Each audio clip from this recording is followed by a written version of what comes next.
இவாஞ்சலிஸ்ட் பால் பாலபாஸ்கரன் கொடுக்கும் சிலுவையின் செய்தியை கேட்டுக்கொண்டிருக்கும் சகோதர சகோதரிகளையும் நண்பர்களையும் இச்செய்தி மூலமாக சந்திப்பதில் பெரும் மகிழ்ச்சி அடைகிறோம். தாம் ஒருவரே ஞானமுள்ளவருமாயிருக்கிற தேவனுக்கு இயேசு கிறிஸ்துவின் மூலமாக என்றென்றைக்கும் மகிமையும் கனமும் உண்டாவதாக. ஆமீன்.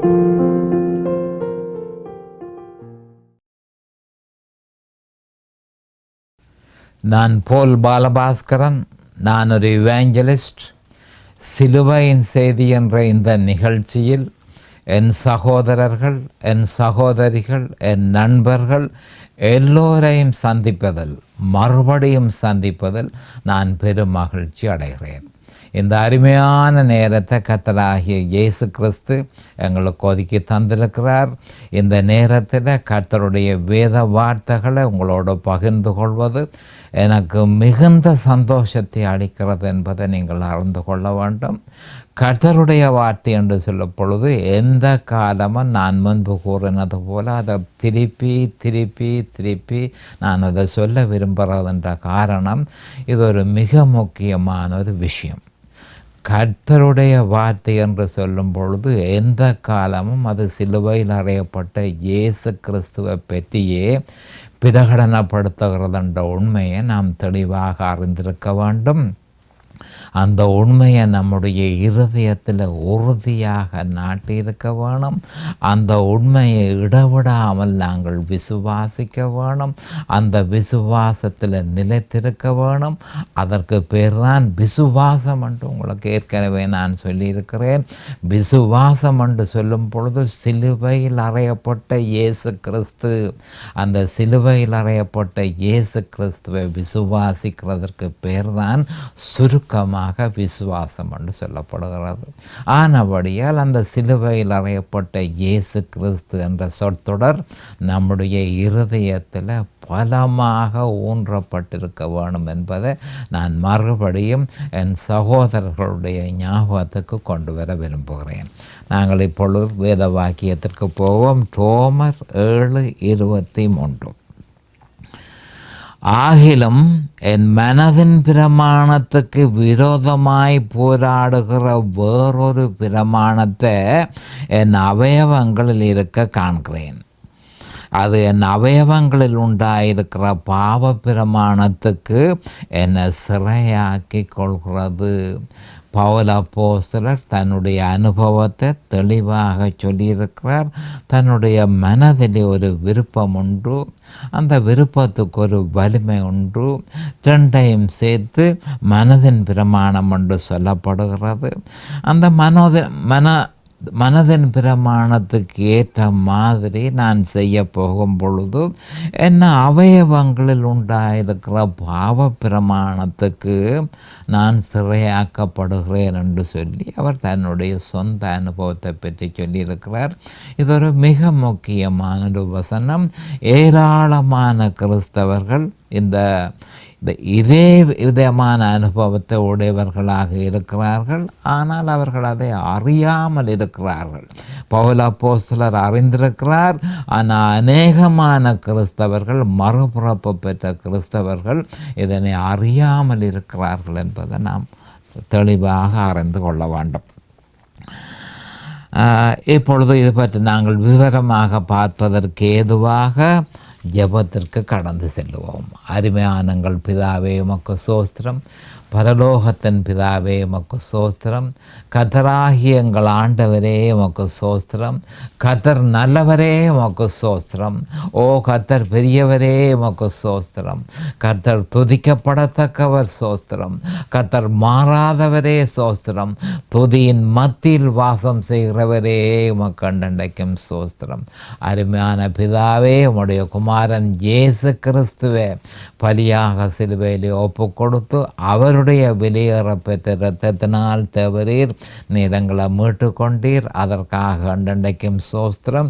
இந்த நேரத்தில் இதனை கேட்டுக்கொண்டிருக்கும் என் சகோதர சகோதரிகள், நண்பர்கள் எல்லோரையும் தேவரீர் ஆசீர்வதித்து அபிஷேகித்து உம்முடைய வேத வார்த்தைகளை அறிந்து கொள்ளக்கூடிய பாக்கியத்தை அவர்களுக்கு கொடுத்தருட வேணுமென்றும், அதே நேரம் அடியேனையும் அபிஷேகித்து அவர்களுக்கு நிதானமாக போதிக்கத்தக்கதாக உம்முடைய நம்முடைய பரிசுத்த ஆவியானவர் அவரே ஆசிரியராக இருக்கிறார்.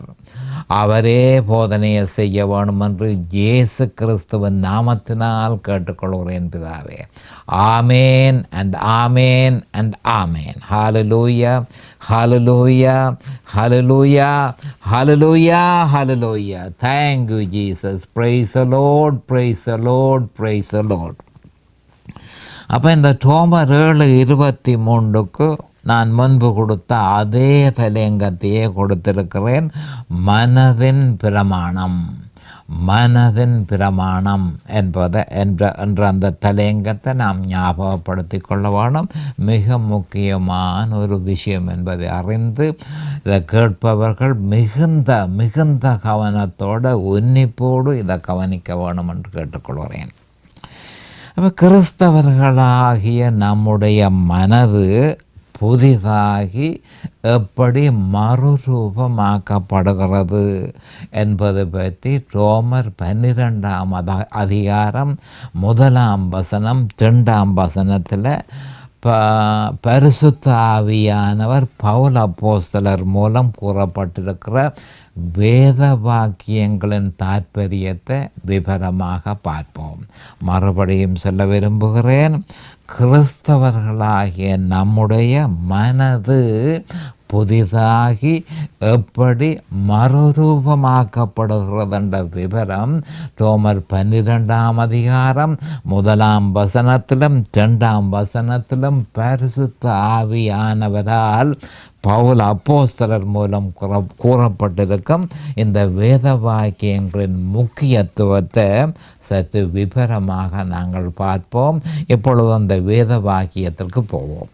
ரோமர் 12:1-2. அப்படி இருக்க சகோதரரே, நீங்கள் உங்கள் சரீரங்களை பரிசுத்தமும் தேவனுக்கு பிரியமுமான ஜீவபலியாக ஒப்பு கொடுக்க வேண்டுமென்று தேவனுடைய இரக்கங்களை முன்னிட்டு உங்களை வேண்டிக் கொள்கிறேன்.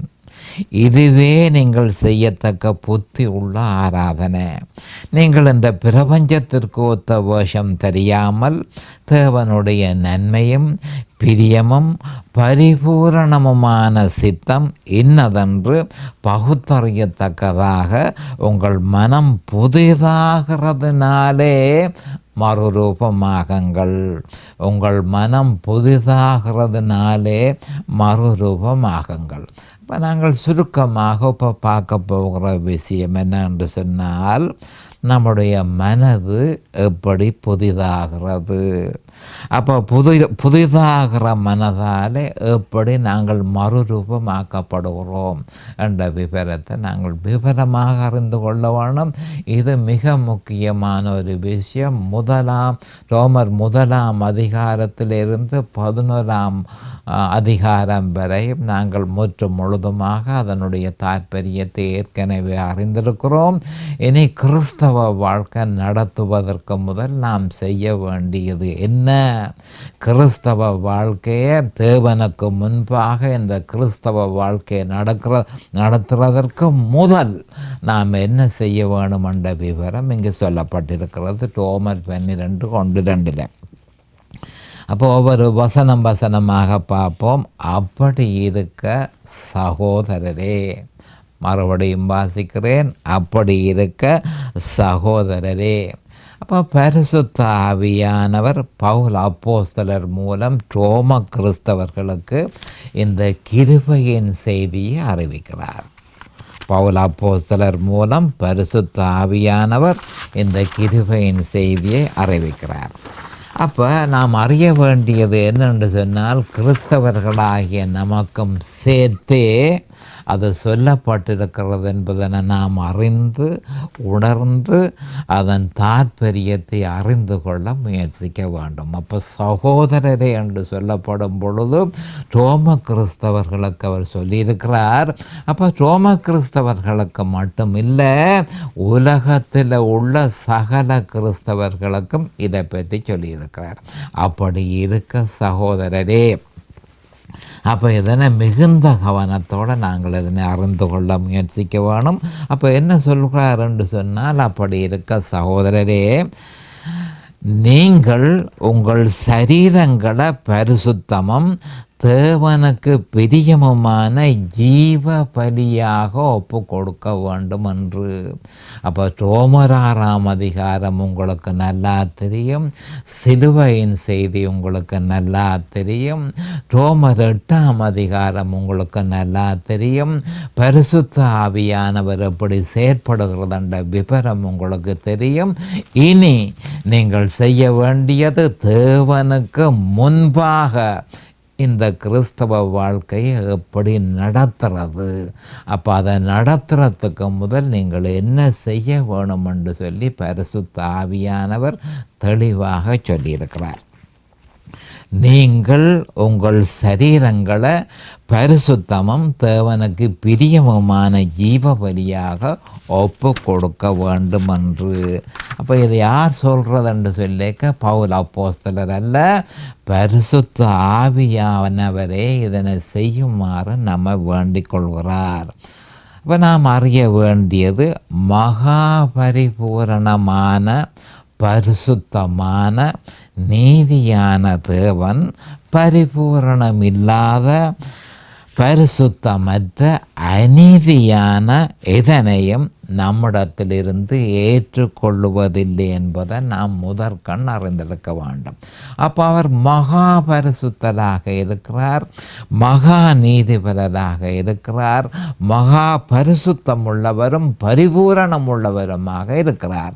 அப்படிப்பட்டவர் நம்மிடத்திலிருந்து, நாங்களோ பரிபூரணம் இல்லாத மனுஷர், நாங்களோ பரிசுத்தமற்ற மனுஷர், நாங்களோ அநீதியான மனுஷர், எங்களுக்கு உள்ளுக்குள்ளே அந்த பாவ சுபாவம் இருக்கிறது.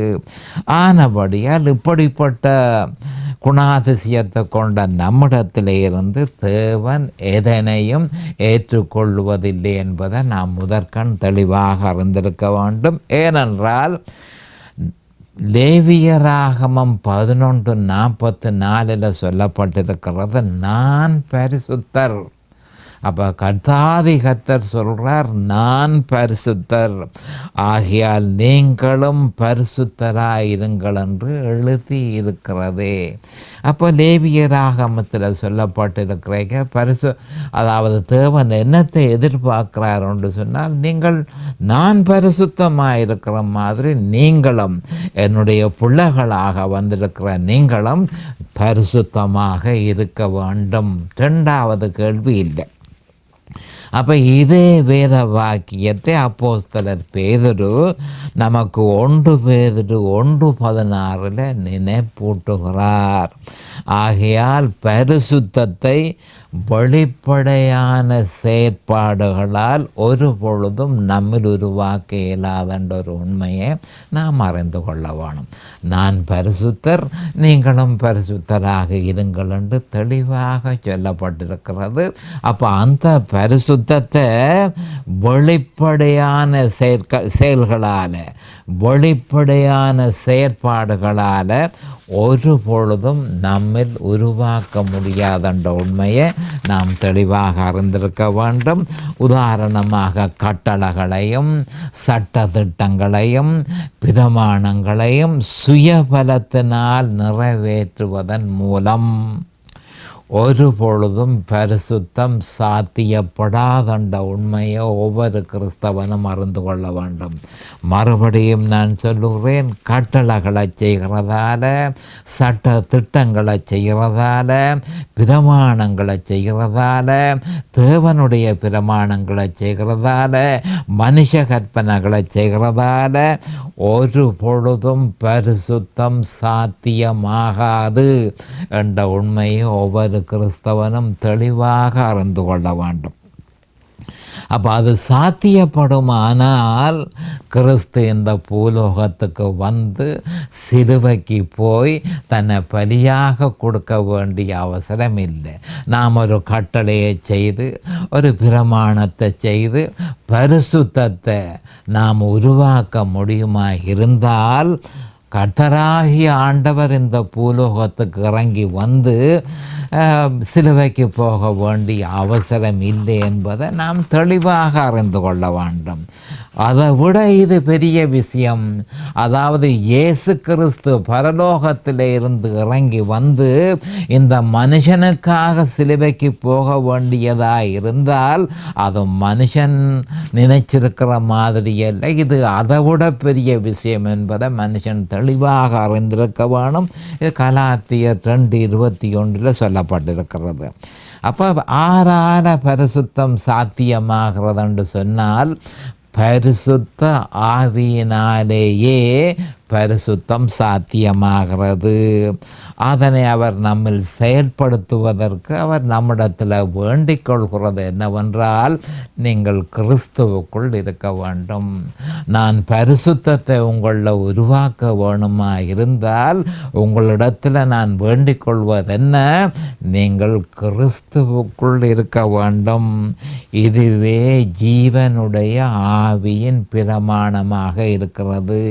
ரோமர் 8:2 இது பற்றி தெளிவாக சொல்லப்படுகிறது. இது ஜீவனுடைய ஆவியின் பிரமாணம். அப்போ கிறிஸ்தவர்களை பரிசுத்த ஆவியானவர் வேண்டிக் கொள்கிறது என்னென்றால், நீங்கள் கிறிஸ்துவுக்குள் இருங்கள். அப்போ ஜீவனுடைய ஆவியின் பிரமாணம் என்ன சொல்லுதோ, நீங்கள் கிறிஸ்துவுக்குள்ளே இருக்க வேணும். அப்போ அந்த பிரமாணத்தை நிறைவேற்றும் பொழுது நாங்கள் கிறிஸ்துவுக்குள்ளே இருக்கிறோம். அப்பொழுது பரிசுத்த ஆவியானவர் நம்மில் வல்லமையாக செயற்பட்டு பரிசுத்தத்தை நம்மில் உருவாக்குவார் என்பதை நாம் அறிந்து கொள்ள வேண்டும். அப்போ ஒருவன் கிறிஸ்துவுக்குள்ள நிலைத்திருப்பதற்கு அவன் என்ன செய்ய வேணும்? அவன் கிறிஸ்துவை விசுவாசிக்க வேணும். அவர் சிலுவையில் நிறைவேற்றினதை விசுவாசிக்க வேணும். அதை விசுவாசித்து அந்த விசுவாசத்தில் முற்றும் முழுதும் நிலைத்திருக்க வேண்டும் என்பதே பரிசுத்த ஆவியானவருடைய எதிர்பார்ப்பாக இருக்கிறது. ஒருவன் அப்படியாக நிலைத்திருக்கும் பொழுதும் பரிசுத்த ஆவியானவர் அவனில் வல்லமையாக செயற்பட்டு அவனில் பரிசுத்தத்தை உருவாக்குவார் என்பதை நாம் தெளிவாக அறிந்து கொள்ள வேண்டும். இப்படி இருக்க பலி என்பது கவனமாக பார்த்து கொள்ளுங்கள். இங்கே ஒரு சொல்லொன்று சொல்லப்பட்டிருக்கிறது. நீங்கள் உங்கள் சரீரங்களை பரிசுத்தமும் தேவனுக்கு பிரியமுமான ஜீவ பலியாக ஒப்புக்கொடுங்கள் என்று சொல்லப்பட்டிருக்கு. அப்போ பலி என்று சொல்லும் பொழுது அது என்ன என்று சொன்னால், அது மரணத்தினால தான் பலி ஏற்படுகிறது. ஒருவன் தன்னை பலியாக கொடுத்தான் என்று சொன்னால் அவன் மரித்தான். அப்போ மரணத்தினால தான் பலி உண்டாகிறது என்றதை நாம் அறிந்து கொள்ள வேண்டும். அப்போ கிறிஸ்து தன்னை பலியாக சிலுவையில் நமக்காக ஒப்பு கொடுத்தார் என்பதனை நாம் தெளிவாக அறிந்திருக்கிறோம். அப்போ ஒரு கிறிஸ்தவனுக்கு நல்லா தெரியும், ஆண்டவராகிய இயேசு கிறிஸ்து தன்னை நமக்காக முற்று முழுதுமாக பலியாக சிலுவையில் ஒப்பு கொடுத்தார். அது மரணம். அப்போ சிலுவையில் முழு விருப்பத்தோடு தன்னை ஒப்பு கொடுத்து மரணத்தை அவர் ஏற்றுக்கொண்டார். அவர் தன்னை பலியாக ஒப்பு கொடுத்தார். அவர் தம்முடைய இரத்தத்தை சிந்தி தாமாகவே முழு மனதோடும் விருப்பத்தோடும் நமக்காக சிலுவையில் தன்னை பலியாக ஒப்பு கொடுத்தார் என்று நான் உங்களுக்கு சொல்லியிருந்தேன். அப்போ அவரையும் அவர் சிலுவையில் நிறைவேற்றியதையும் எவன் விசுவாசிக்கிறானோ, கவனமாக கேட்டுக்கொள்ளுங்கள், அவரையும் அவர் சிலுவையில் செய்து முடித்ததையும் எவன் விசுவாசிக்கிறானோ அவன் கிறிஸ்துவோடு இணைந்து அவரோடு கூட சிலுவையிலே அறையப்பட்டு அவரோடு கூட மரித்து அவரோடு கூட அடக்கம் பண்ணப்பட்டு அவரோடு கூட உயிர்த்தெழுந்து அவரில் பிழைத்திருக்கிறபடியினால் அவன் இனி நான் அல்ல, கிறிஸ்துவே என்னில் பிழைத்திருக்கிறார், இனி நான் அல்ல, கிறிஸ்துவே என்னில் பிழைத்திருக்கிறார் எனவும் கிறிஸ்துவை பற்றும் விசுவாசத்தினால் அது தனக்கு சாத்தியமானது எனவும் பவுல் அப்போஸ்தலர் போல அவனும் சொல்ல முடியும் என்பதை நாம் அறிந்து கொள்ள வேண்டும். அப்போ பவுல் அப்போஸ்தலர் சொன்ன அதே மாதிரி அவனும் சொல்ல முடியும். இனி நான் அல்ல, கிறிஸ்துவே என்னில் பிழைத்திருக்கிறார், நான் இப்பொழுது மாம்சத்தில் பிழைத்திருப்பதோ என் மீது அன்பு கூர்ந்து எனக்காக தம்மை தாமே ஒப்பு கொடுத்த தேவனுடைய குமாரனை பற்றும் விசுவாசத்தினால் பிழைத்திருக்கிறேன் என்று சொல்லி பவுல் அப்போஸ்தலர் தன்னை பிரகடனப்படுத்தின மாதிரி ஒவ்வொரு கிறிஸ்தவனும் சொல்ல முடியும் என்பதை நாம் தெளிவாக அறிந்து கொள்ள வேண்டும். அப்படியாயின் இனி நான் அல்ல என்பது கிறிஸ்துவோடு சிலுவையில் அறையப்படும் பொழுது சாத்தியமானது. அப்போ பவுல் அப்போஸ்தலர் சொல்கிறார், இனி நான் அல்ல, கிறிஸ்துவே என்னில் பிழைத்திருக்கிறார். அப்போ இனி நான் அல்ல என்ற நிலைமை எப்போ ஏற்பட்டது? கிறிஸ்துவோடு ஒருவன் தான் சிலுவையில் அறையப்படும் பொழுது அது சாத்தியமானது என்பதை விசுவாசி உணர்ந்திருக்கிறபடியினால் அவன் கிறிஸ்துவோடு பலியாக்கப்பட்டிருக்கிறான் என்றே தேவன் அவனை பார்க்கிறார். கவனமாக கேளுங்கள், இந்த பலி ரொம்ப முக்கியமான ஒரு விஷயம். அப்போ கலாத்தியர் 2:20 பவுல் அப்போஸ்தலர் நான் விசுவாசிக்கிறது எப்படி என்று சொல்லி நமக்கு தெளிவாக சொல்லியிருக்கிறார். அப்போ ஒரு அதில் கிறிஸ்துவுடனே கூட சிலுவையில் அறையப்பட்டேன், ஆயினும் பிழைத்திருக்கிறேன், இனி நான் அல்ல. அப்போ இனி நான் அல்ல என்று நான் அல்ல என்ற சொல் கிறிஸ்துவோடு சிலுவையிலே அறையப்படும் பொழுதே சாத்தியமானது என்பதை விசுவாசி உணர்ந்திருக்கிறபடியால் தேவன் அவனை என்ன மாதிரி பார்க்கிறார்? அவன் கிறிஸ்துவோடு பலியாக்கப்பட்டிருக்கிறான். அதே நேரம்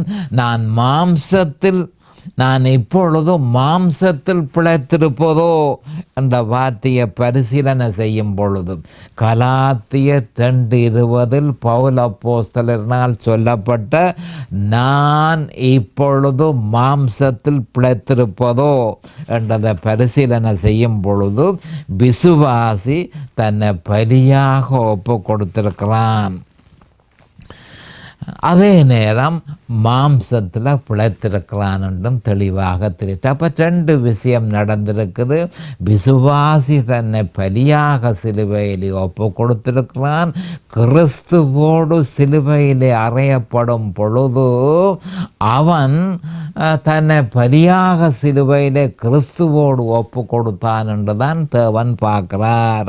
நான் இப்பொழுது மாம்சத்தில் பிழைத்திருப்பதோ என்று பவுல் அப்போஸ்தலர் சொல்லும் பொழுது ஒரு கிறிஸ்தவன் தான் மாம்சத்தில் பிழைத்திருக்கிறத அவன் அறிந்து கொள்கிறான். அப்போ ஒரு பக்கத்தில் பலியாக ஒப்பு கொடுத்திருக்கிறான், இன்னொரு பக்கத்தில் அவன் பிழைத்திருக்கிறான். அப்போ விசுவாசி மாம்சத்தில் பிழைத்திருப்பதனால அவன் ஜீவன் உள்ளவனாக இருக்கிறான். கிறிஸ்துவோடு அறையப்பட்டதன் மூலம் அவன் தன்னை பலியாக சிலுவையில் ஒப்பு கொடுத்திருக்கிறான். ஆனபடியால் அவன் ஜீவ பலியாக இருக்கிறான்.